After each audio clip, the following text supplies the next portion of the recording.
Welcome back. Jason here with another wood turning video. Today's project we're going to turn a spurtle, and that's a traditional Scottish tool for stirring porridge, oatmeal, and stews. Believe it or not, I've never turned a spurtle before, but it should be a simple between centers project that we can use our spindle turning skills on.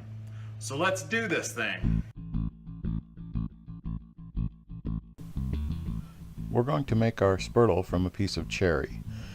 And I grabbed this one off the shelf. It's about 1 inch by 1 inch by about 14 inches long. I think on this project you're going to want that 1 inch to make all the design features. I think that 3/4 of an inch would be too small. So we're going to mount this blank up between centers.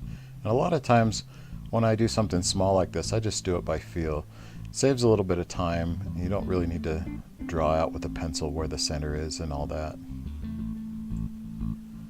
I'm going to use a different method to rough this blank to round. I'm not going to use a spindle roughing gouge. I'm going to use a large skew chisel. I saw Nick Cook do this at the Utah Wood Turning Symposium a few years ago, and it's basically using a planing cut. You have to have a strong grip and you float across the corners, and I really like it. It's a fast method for roughing a piece down.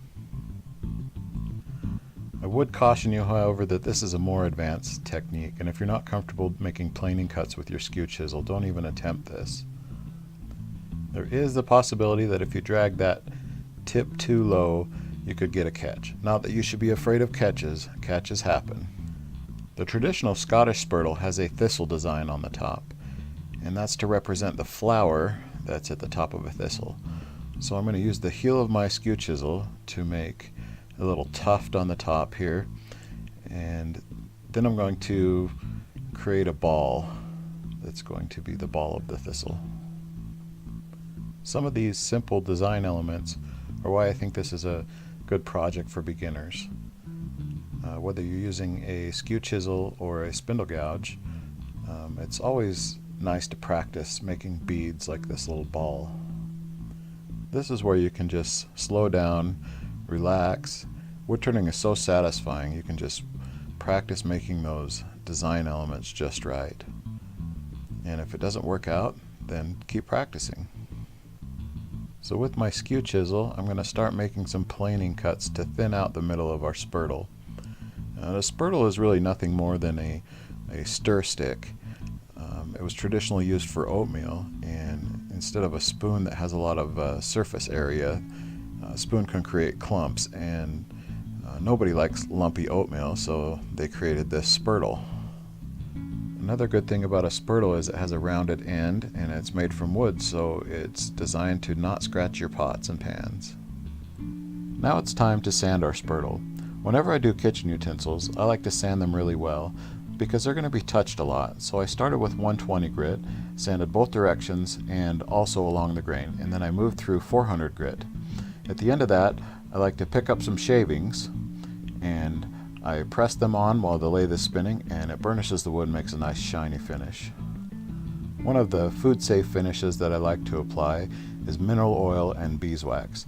So all you have to do for this finish is take some mineral oil and rub it into the wood, and you're going to leave that sitting for a little while and then wipe off the excess. And then what I like to do is I'll spin up the lathe and take my block of beeswax, and I'll rub that beeswax in all across the surface, and it kind of melts it right off the block and puts it right onto the wood. It's a pretty fun process actually, and smells really good.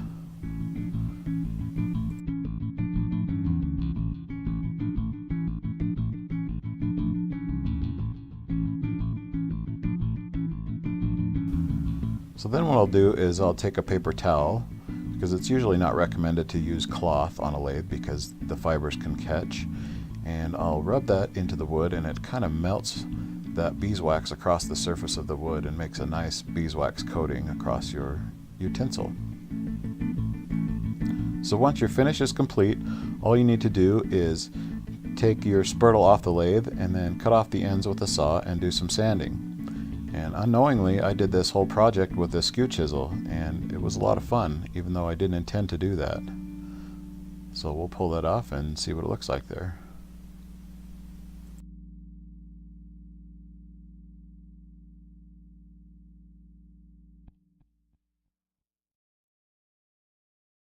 There we have it, a traditional Scottish spurtle. Let's take a look at this real quick. So there's our thistle on the end, and then rounded so it won't scratch the pot. This project was a real kick in the pants to make.